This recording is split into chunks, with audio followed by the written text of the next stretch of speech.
সব কিছু যদি সব কিছু নিয়ে নেওয়া করে বলি তুমি দিয়েছিলেন আমি 2 পদতে চারিদিক থেকে প্রসারিত করে ফেলেছি। এখন আর আরেক পদ আছে, কোথায় রাখিব?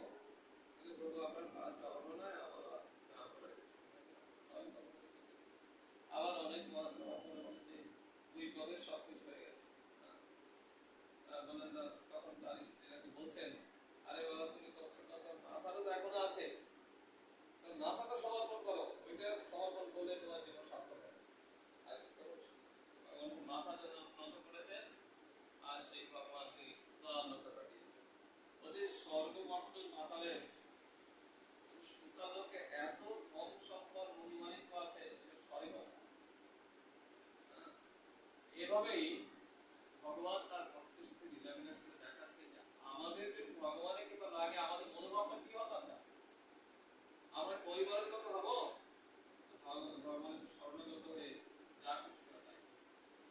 এইভাবেই ভগবান মুক্তকালে যেটা বললাম, এই জগতে ভগবানের মুখ্য আসার উদ্দেশ্য হচ্ছে কি বিভিন্ন ভক্তের সাথে বিভিন্ন জলরাশ করে তার প্রেম আসা। এই প্রেম আসা করতে গেলে প্রথম লাগবে আদর, শ্রদ্ধা তথা সাধু সঙ্গ। শ্রদ্ধার সে সাধু সঙ্গ করতে হবে, শ্রদ্ধাটা দৃঢ় হতে হবে।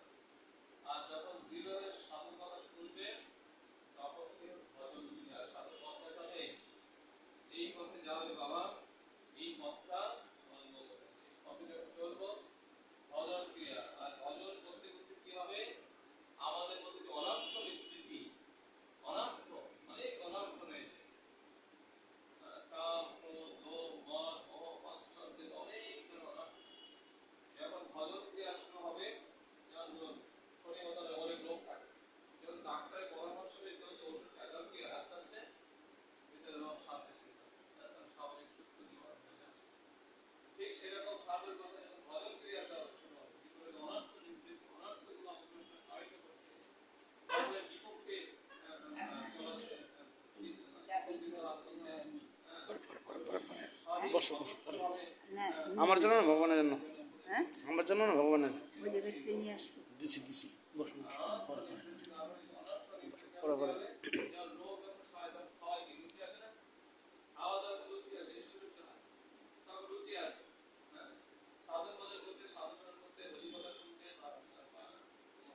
ভগবানের কাছে ভক্তি করতে রুচি আর আর রুচি আস্তে আস্তে কি হবে, আসক্তি আর আসক্তি।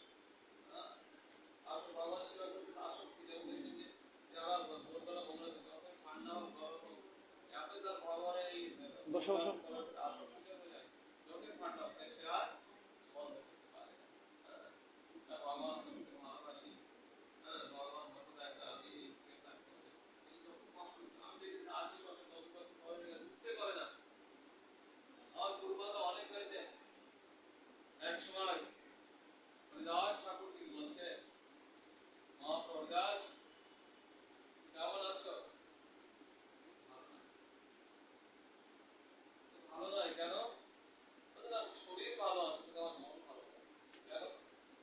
আমি আগের মতো দিল মারাঠি করতে পারি। হরিদাস তুমি তো সাধক সিদ্ধ দেহ, অনেক জব করেছে, আর জব করতে হবে না, তুমি তো নামাজ চাইছ। আমি যদি জব না করি আমার কিছু ভালো লাগে যারা সকালবেলা জব করছে, নিয়মিত ভাবে মনে করে 1-2 বেলা যদি বাদ করে যায় আর অস্বস্তি হয়, খুব আসে না শেষ করা। তাহলে তাদের কাছে আসক্তি, আসক্তি এসে যাবে, ছাড়তে পারবে না। তারপরে কি ভাব, ভাব, তারপর হচ্ছে কি, তারপর এই হচ্ছে এই ভগবান ভক্তি করার, ভগবানকে ভালোবাসার, ভগবান অন্তরঙ্গ ভক্ত হওয়ার, ভগবানের সাথে লীলাবিলাস করার ক্রমপর্যায়ে ভক্তির স্তর। আর যখন প্রেম ভক্তি হয়ে যাবে, ভগবান সবসময় কিছু আপনাকে সুরক্ষা দেওয়ার জন্য, আপনার মনোবিলাস পূর্ণ করার জন্য ভগবান আপনার পিছনে করছে।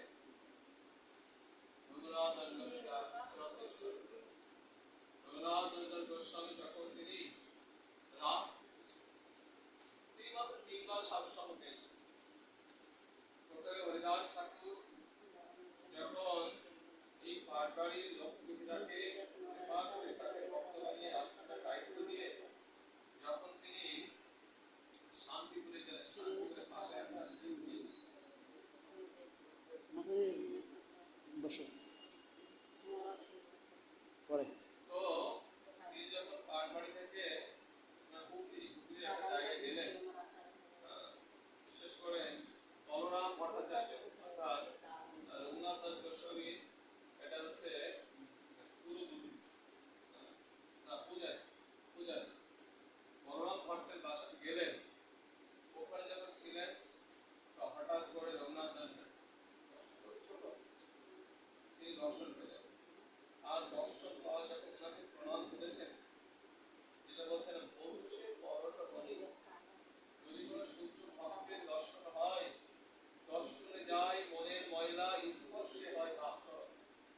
রঘুনাথ দাস গোস্বামী যখন এই দাস ঠাকুরের চরণ স্পর্শ করে প্রণাম করেছেন, সাথে সাথে তার মধ্যে অস্ত্র শক্তি বিভাগ, পদগত ভাব, তার অশ্রুসিক্ত নয়ন, সে আর কথা বলতে পারছে না, সে প্রেমে বিগলিত হয়ে যাচ্ছে। এই শুদ্ধ ভক্তের স্পর্শ তখন বলছে, প্রভু আমি আপনার সঙ্গে, মানে যার একবার মহাপ্রভুর বা মহাপ্রভু শুদ্ধ ভক্তের কৃপা করেছে, তার এই জড় বন্ধনে কোনো কিছুতে আকর্ষণ করতে পারে না। আমি আর এই সমস্যায় থাকতে চাই না। বাবা না, একমাত্র পুত্র নবগ্রহ জমিদার, একমাত্র পুত্র জমিদার আমি আপনার সঙ্গে না না বাবা, আমি তোমার উপযুক্ত নয়, তোমাকে কৃপা করার জন্য সাক্ষাৎ মহাপ্রভু আছেন। পরবর্তীতে কিছুদিন পরে মহাপ্রভু যখন শান্তি করে এসেছেন অদ্বৈত শ্রী অঙ্গনে, তখন এই রঘুনাথ শুনেছেন যে মহাপ্রভু এসেছেন। আর তিনি ব্যাকুল ভাবে মহাপ্রভু দর্শন যখন শান্তি করে মহাপ্রভু দর্শনকে প্রণাম করলেন, আবার তার প্রেমে গদগদ ভাব হয়ে গেছে। তিনি মূর্ছা গিয়েছেন, কারণ মহাপ্রভু সাক্ষাৎ পরস্পর। আর এই ভাব দেখে মহাপ্রভুর বাদশাহ বললেন, হরিদাস সরি আপনি তুমি একটু খারাপ, আর ওর মধ্যে এমন প্রেমের উদয় হয়েছে যে যে কোনো সময় আমার কিছু চলে যেতে পারে। এইভাবেই যখন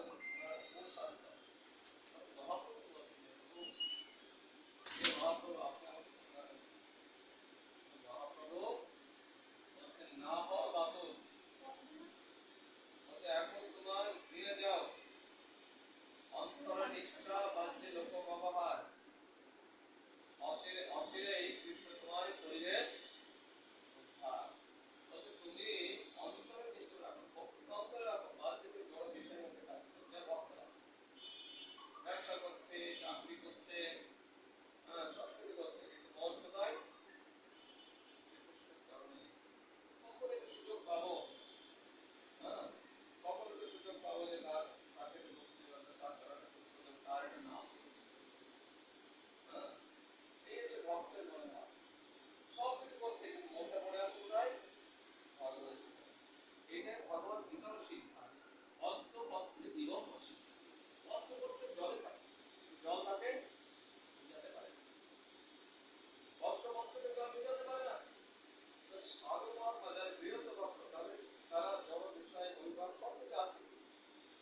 যেন তিনি দূর থেকে প্রাপ্ত আসেন আসেন